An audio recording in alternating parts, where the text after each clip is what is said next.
Hi, I'm John Green. This is Crash Course World History, and today we're going to discuss, wait for it, the Mongols.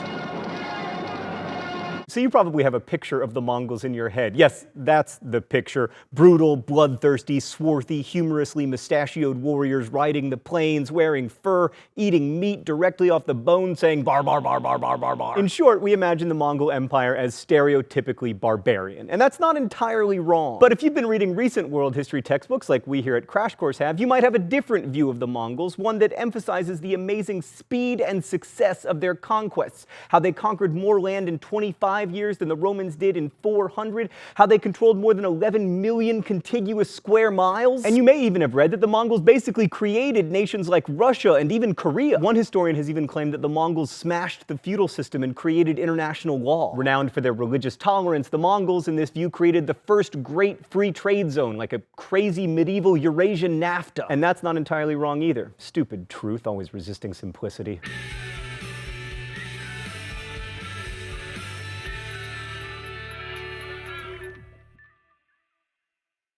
So remember herders? We talked about them back in episode 1 as an alternative to hunting and gathering or agriculture. Here are the key things to remember. 1. Nomads aren't Jack Kerouac. They don't go on like random road trips. They migrate according to climate conditions so they can feed their flocks. 2. Nomads don't generally produce manufactured goods, which means they need to trade, so they almost always live near settled people. And 3. Because they generally live close to nature and in harsh conditions, pastoralists tend to be tougher than diamond-plated differential calculus. Like think of the Huns or the Xiongnu. Or the Mongols.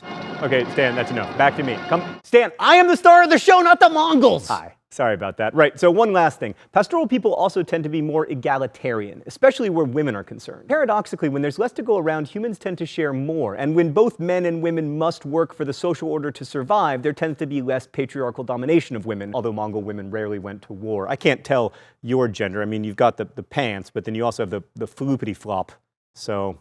That's the technical term, by the way. I'm a historian. If you had to choose a pastoral nomadic group to come out of Central Asia and dominate the world, you probably wouldn't have chosen the Mongols, because for most of the history we've been discussing, they just hung out in the foothills bordering the Siberian forest, mixing, herding, and hunting, quietly getting really good at archery and riding horses. Also, the Mongols were much smaller than other pastoral groups like the Tatars or the Uyghurs. And not to get like all great man history on you or anything, but the reason the Mongols came to dominate the world really started with one guy, Genghis Khan. Let's go to the thought bubble. The story goes that Genghis, or Chinggis Khan, was born around 1162 with the name Temujin to a lowly clan. His father was poisoned to death, leaving Temujin under the control of his older brothers, one of whom he soon killed during an argument. By 19, he was married to his first and most important wife, Borte, who was later kidnapped. This was pretty common among the Mongols. Temujin's mom had also been kidnapped. In rescuing his wife, Temujin proved his military mettle, and he soon became a leader of his tribe, but uniting the Mongol confederations required a civil war, which he won, largely thanks to two innovations. First, he promoted people based on merit rather than family position, and second, he brought lower classes of conquered people into his own tribe while dispossessing the leaders of the conquered clans. Thus, he made peasants love him. The rich hated him, but they didn't matter anymore because they were no longer rich. With these two building block policies, Temujin was able to win the loyalty of more and more people, and in 1206 he was declared the Great Khan, the leader of all the Mongols. How? Well, the Mongols chose their rulers in a really cool way. A prospective ruler would call a general council called a kurultai, and anyone who supported his candidacy for leadership would show up on their horses, literally voting with their feet. Mr. Green, but horses don't have feet. They have hooves. I hate you, me from the past. Also, no interrupting the thought bubble. After uniting the Mongols, Genghis Khan went on to conquer a lot of territory. By the time he died in his sleep in 1227, his empire stretched from the Mongol homeland in Mongolia all the way to the Caspian Sea. Thanks, Thought Bubble. So that's a pretty good looking empire, and sure, a lot of it was pasture or mountains or desert, but the Mongols did conquer a lot of people too. And in some ways, with Genghis's death, the empire was just getting started. His son Ogadai Khan expanded the empire even more, and Genghis's grandson Mongke was the great Khan in 1258 when Baghdad, the capital of the Abbasid Empire, fell to the Mongols. And another of Genghis's grandsons, Kublai Khan, conquered the Sung dynasty in China in 1279. And if the Mamluks hadn't stopped another of Genghis's grandsons at the Battle of Ain Jalut, they probably would have taken all of North Africa. Man, Genghis Khan sure had a lot of grandkids. Well, it must be time for the open letter. An open letter to Genghis Khan's descendants. Oh, but first let's check what's in the secret compartment today.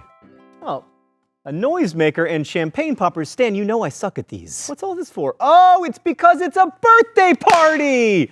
Yay! Happy birthday to Genghis Khan's descendants. How do I know it's your birthday, Genghis Khan's descendants? Because every day is your birthday. Because right now, on the planet Earth, there are 16 million direct descendants of Genghis Khan, meaning that every day is the birthday of 43,000 of them. So good news, Genghis Khan. Your empire might be gone, but your progeny lives on, and on, and on, and on. Happy birthday!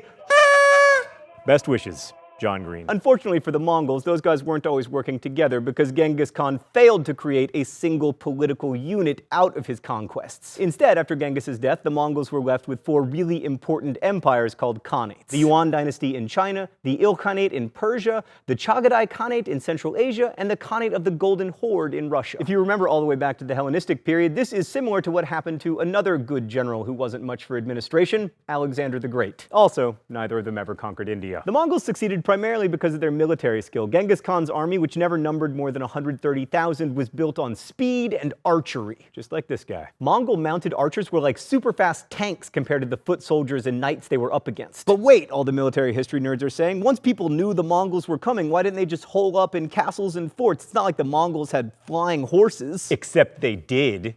They didn't? Stan, why are you always making history boring? So the Mongols apparently didn't have flying horses, but they were uncommonly adaptable. So even though they'd never seen a castle before they started raiding, they became experts at siege warfare by interrogating prisoners. And they also adopted gunpowder, probably introducing it to Europeans, and they even built ships so they could attack Japan. That might have worked too, except there happened to be a typhoon. Also, people were terrified of the Mongols. Often, cities would surrender the moment the Mongols arrived just to escape slaughter. But of course, that only happened because there were occasions when the Mongols did, slaughter entire towns. So with all that background, let us return to the question of Mongol awesomeness. First, 5 arguments for awesome. 1. The Mongols really did reinvigorate cross-Eurasian trade. The Silk Road trading routes that had existed for about 1,000 years by the time the Mongols made the scene had fallen into disuse, but the Mongols valued trade because they could tax it, and they did a great job of keeping their empire safe. It was said that a man could walk from one end of the Mongol Empire to the other with a gold plate on his head without ever fearing being robbed. 2. The Mongols increased communication through Eurasia by developing this Pony Express-like system of way stations with horses and riders that could quickly relay information. It was called the Yam system, and it also included these amazing bronze passports which facilitated travel. 3. Another thing that traveled along Mongol trade routes was cuisine. For example, it was because of the Mongols that rice became a staple of the Persian diet, which I mention entirely because I happen to like Persian food. 4. The Mongols forcibly relocated people who were useful to them, like artists and musicians, and especially administrators. As you can imagine, the Mongols weren't much for administrative tasks like keeping records, so they found people who were good at that stuff and just moved them around the empire. This created the kind of cross-cultural pollination that world historians these days get really excited about. And 5, the Mongols were almost unprecedentedly tolerant of different religions. They themselves were shamanists, believing in nature spirits, but since their religion was tied to the land from which they came,